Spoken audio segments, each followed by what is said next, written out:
पाटीदार नेता के पटेल समाज के कुछ मुद्दों को लेकर फिर मैदान में उतरे हैं। आप बने रहिए भारत 24 एक्सपी न्यूज। संपादक मनदीप भाई देसी, पत्रकार की रिपोर्टिंग। उन्होंने पाटीदार समुदाय के ट्रस्टों पर निशाना साधा। पाटीदार समुदाय के नाम पर गबन करने वाले अपना फायदा कर रहे हैं। सरकार ने समाज के लिए करोड़ों रुपए दिए हैं, लेकिन उसका कोई हिसाब नहीं है। के पटेल ने पाटीदार समुदाय के गुमराह करने वाले और अधिकार जताने वाले ट्रस्टों पर निशाना साधा है। सरकार को एक रिसीवर बैठाकर ऐसे सभी ट्रस्टों का हिसाब लेना चाहिए और उन सभी का चार्ज लेना चाहिए जिन ट्रस्टियों की मौत हो जाती है। उनके नाम हटाकर नई पीढ़ी के नाम रख देने चाहिए, लेकिन ऐसा नहीं हो रहा है। पाटीदार नेता के पटेल ने उन ट्रस्टियों के खिलाफ शिकायत दर्ज कराई है जो समुदाय के ट्रस्ट के नाम पर बड़ी बड़ी संस्थाएं बनाकर गड़बड़ी कर रही हैं। के पटेल ने धमकी दी है कि अगर पाटीदार समुदाय के ट्रस्टी सरकार द्वारा दान किए गए करोड़ों रुपए का हिसाब नहीं देते हैं तो वह इस लड़ाई में युवाओं को शामिल करेंगे। कुछ समय पहले पाटीदार नेता के पटेल ने पद्मश्री माथुर सवानी के पाटीदार संविधान पर भी सवाल उठाए थे। फिर से पाटीदार नेता के पटेल ने पाटीदार समुदाय के ट्रस्टों पर सवाल उठाए, जिससे पाटीदार समुदाय में गर्म माहौल बन गया है। जी आपનું નામ जी नाम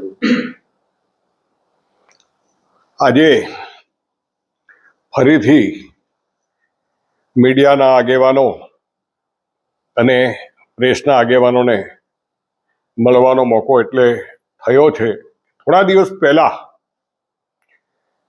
હું બોલ્યો હતો પાટીદાર સમાજ વિશે અને મને એમ હતું કે પાટીદાર સમાજમાંથી 5-25 માણસો ભેગા થઈ અને આ વાતને આગળ ચલાવશે, પણ આજે પાટીદાર સમાજના નામે ઘણા ટ્રસ્ટો નોંધાવે છે। માલતુજા લોકો, જે સમાજના પૈસાદાર માણસો, અને સમાજના નામે ટ્રસ્ટો બનાવી અને તેને સમગ્ર પાટીદાર સમાજનું નામ આપે અથવા તો ફલાણું ઢીકણું એવું નામ આપે અને ધીરે ધીરે એ ટ્રસ્ટ મોટું થાય પછી એ કોઈકની સાથે બેસી જાય ને કોઈનું દલાલ બની જાય અથવા તો ગેરરીતિ એમાં ઉત્પન્ન થાય, એટલે એ ચાલી ન શકે। હાલમાં જે સમાજના નામે કોઈ પણ ટ્રસ્ટોએ દાન લીધા છે, કોઈ પણ ટ્રસ્ટોએ સમાજના નામે, પછી નાના મોટા દાન હોય, 1 રૂપિયો હોય કે 100 કરોડ હોય, એ લોકોને બહુ સીધી વાત છે કે નવા એ ટ્રસ્ટોએ એના વ્હાઇટ પેપર, એને ફાઇનલ વ્હાઇટ પેપર બહાર પાડવા પડશે ને। અમે તો હિસાબ માંગ્યો છે મીડિયામાં। અમારો એ છેલ્લી એક મિટિંગ હતી એની અંદર અમારા ફોન કોથળીમાં મુકાવ્યા હતા, એ પણ માંગ્યું છે। અલગ અલગ ટ્રસ્ટો પાસે ને નાનામાં નાનો માણસ ભલે દાન ના આપ્યું હોય, પણ જ્યારે સમાજની વાત હોય તો એ પણ કંઈ લેખિત આપે અથવા તો માંગે તો એને સમાજે આ કાગળો આપવાની જવાબદારી છે, વ્હાઇટ પેપર બહાર પાડવાની જરૂર છે। સાથોસાથ સરકારે બહુ કરોડો રૂપિયા દાન આપ્યું, જમીનો આપી, કેશુભાઈથી માંડીને એની પહેલાથી માંડીને શંકરસિંહથી માંડીને ખૂબ મોટી જમીનો, ખૂબ મોટા પૈસા, કોઈ વિમાન ચલાવવા માટે, કોઈ સ્કૂલ ચલાવવા માટે, કોઈ ટ્રસ્ટ ચલાવવા માટે, પાટીદાર સમાજને આગળ કરવા માટે, ખેડૂતોના હિત માટે આ બધા ટ્રસ્ટોને પૈસા આપ્યા, એનો કોઈ હિસાબ નથી। મારે સીધું કહેવું છે સરકારને પણ કે આપ સાહેબને બી વિનંતી છે કે આ જે ટ્રસ્ટો ખોટું કરી રહ્યા છે, માલિકીપણું બનાવીને બેઠા છે અને જે ગેરમાર્ગે દોરીને ખોટા હિસાબો આપ્યા છે, તો આની ઉપર રિસીવર બેસાડી આ ટ્રસ્ટના બધાના ચાર્જ લઈ લેવા જોઈએ।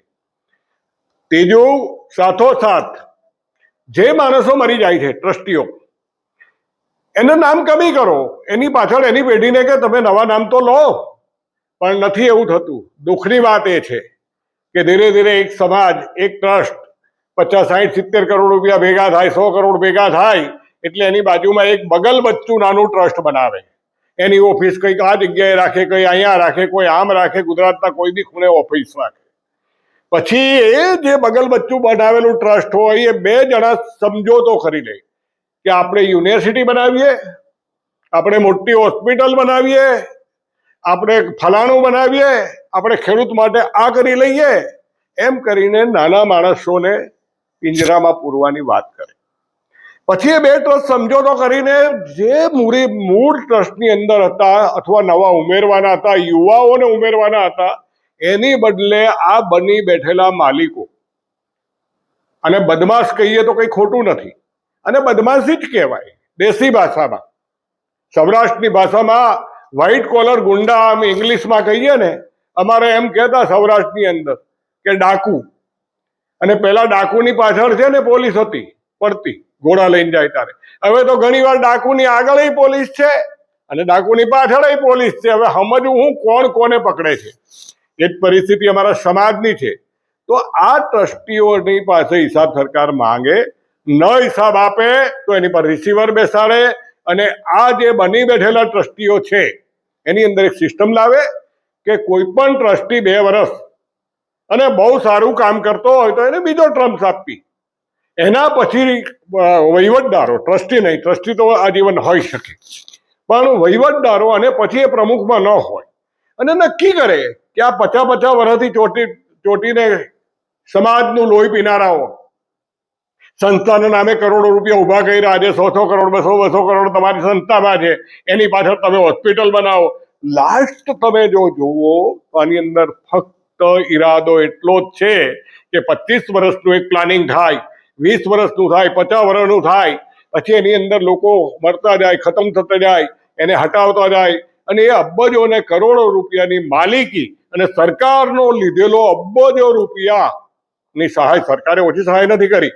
હું તો જાહેરમાં કહું છું કે ભાજપ સરકારે સૌથી વધારે, ભાજપ સરકારે, કોંગ્રેસ વખત બી હતું ને કંઈક આગળ, શંકરસિંહે તો બહુ મોટી જમીન આપેલી, ભાજપ સરકાર વખતે સૌથી વધારે જો ફાયદો મળ્યો હોય તો આ બધા ટ્રસ્ટોને.